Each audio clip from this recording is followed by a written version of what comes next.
Jarrad, first half not up to the standard, obviously. Then the second half really fought back well. I suppose positive first. Must be proud of that second half. Yeah, firstly, positive how the players responded. But back to the first half, it was embarrassing by our fronts in terms of how we played. The players were fully accountable to that. Felt like we'd come into the game really well prepared. The energy on this trip, was really positive. But we took a lot of learnings in that first half about what's required to play the game, and we were beaten convincingly in and around the contest.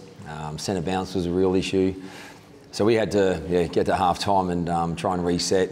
But really disappointed for the football club and how we performed there, and obviously our supporters as well to be able to watch that. But the positive is and we've shown that we do have resilience within us, and the players responded. I think we end up winning the second half. If we take a positive from it against a very good side that are fighting for top four, and but we'll take a lot of learnings from the game. And when you have to flip the magnets around a bit too, you unearth some players, and we saw that with young Hutchinson going into the middle, young Dewar on the wing, Ryan Marrick comes in game, goes back.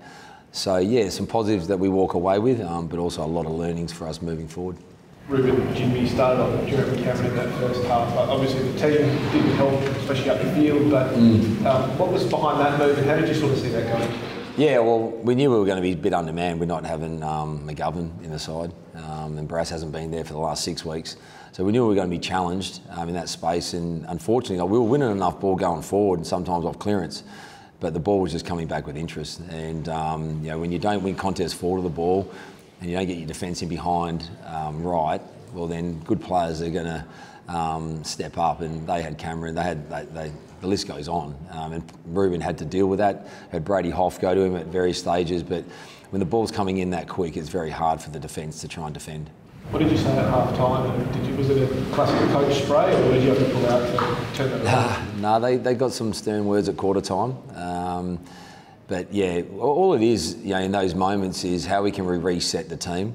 And we showed some behaviours that aren't West Coast way, what we're chasing. And we took ownership of that. And once we sort of put that to bed, it's like, how are we going to go about playing the game and getting back in the game? So we had to try and set the game up in a certain way. But I reminded the players that to remove themselves from the insular about them and think about the club, think about their teammates, and think about the brand. And they've got pride. They wear the West Coast jumper for a reason. So that's where I'm proud, because they responded in that space. But we had to set the game up differently. I really just spoke about, make sure we honour the contest. That's where Geelong really got hold of us early on. And I thought that started at centre bounce. We started to get some ascendancy there, putting players in the middle, like Hutchinson in the middle. We tried to do a couple of things outside the square. And really, when we got our hands on it and we honoured the contest, we were able to do a little bit more with our ball movement. And we really looked at changing angles, sort of shifting. And with that, there's always going to be mistakes at times, but always thinking about what's next. And I think once they saw the fruits of that, I think we kicked 5-6 in the third quarter. Once they saw that, well, they're human. You respond to that. They're giving themselves affirmation. And so we just keep trying to reinforce that. And then at three-quarter time, it was more about staying true to what we were doing in that third quarter and finish the game in the right way. And I thought they did that. Without being rude, should you need to be at 18 goals against you at half time to get that lesson? No, you shouldn't be. So the simple answer is no, you shouldn't be. But we're not in a space of making excuses. Definitely not that. We're accountable. And even in my time in the last 6, 7 weeks, we've had some honest conversations about accountability to our individual performance, but collectively as a team, and how you got to respect the game. You can't sit off the game. And what we got shown today was when you sit off half a body on good players, they make you pay.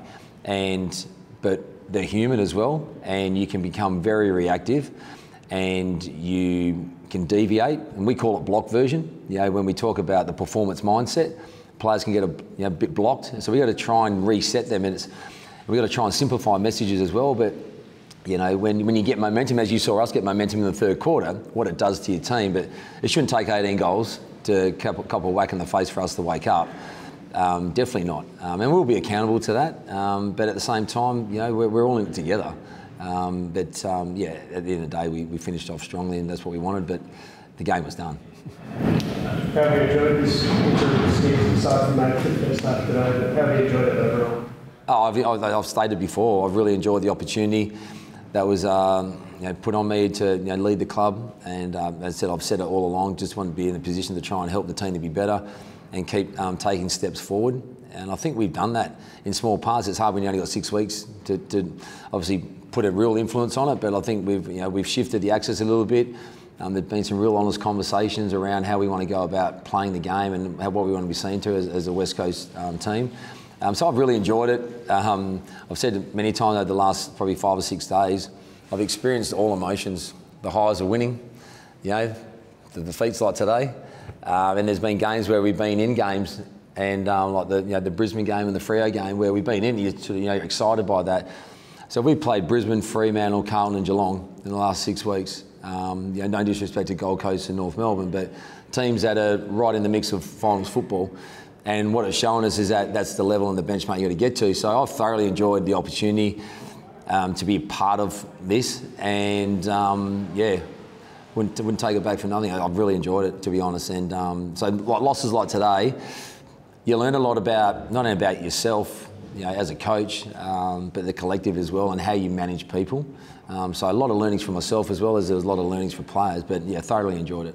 How are you feeling about the chances at this stage of winning the time? To be honest, I've said it before, my whole focus is on the game, week to week. The game's just done, I'm not even thinking about that. My thoughts are with the players in the next room, and our staff. We spoke about it at the start of the week, that the environment wasn't going to be the same. Coaches won't be there. Matthew Knights is leaving us. We've got physios that have been with us for 20 odd years like that, they're leaving us. So yeah, the room is going to be different. So my thoughts, interesting. My thoughts are with the players and all the staff next door. As well as the players, you see the players going to be doing as well. Does the club have any better idea on some players like Tom Barras and what their futures hold, or a few other guys who are speculated about the movie? No, look, I think I've said it before, I'm not privy to all that information. That's something that the club will work through with list management, and the whole focus has been on week-to-week playing, and that was on today's game, so no. So what did you say after the game today? It was obviously disappointing with the result, and into a mixed mood, I suppose, but considering the second half comeback, what did you sort of say about the whole experience? It was just a message around that we got a real learning today, and we took some learnings from it. I spoke about that what the game requires to play at the best, and I just touched on that, and I really just thanked them for all their hard work throughout the year, and really sort of just left them with a lasting comment around making sure they stay connected, be tight, enjoy each other's company. But it was really just me. I just sort of thanked them really for all the support that they'd shown me in my time. But yeah, didn't want to go too much into the game.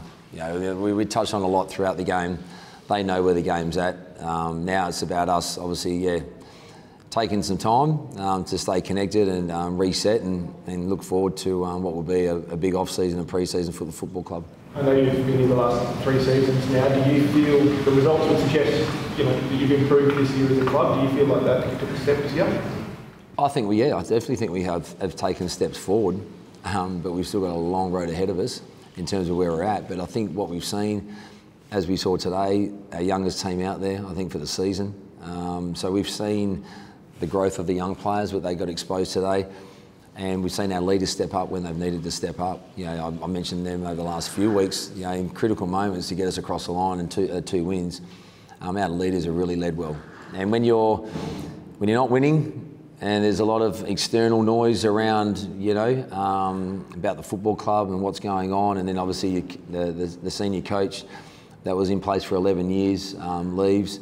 There's a lot of unsettling, but I think we've been pretty united and connected as a football club. I think it's there has been a lot of steps forward with this football club, and we've showed a lot of resilience as a football club as well.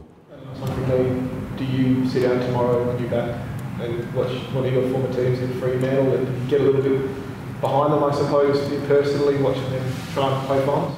Fremantle? Yeah. I'll probably be more supporting Port Adelaide. Being an ex-premiership teammate of a lot of players, we've got our 20-year reunion, so I've got that in a week's time, so it could be fitting for Port Adelaide to maybe make it. So if I was barracking for any side in the finals, probably Port Adelaide.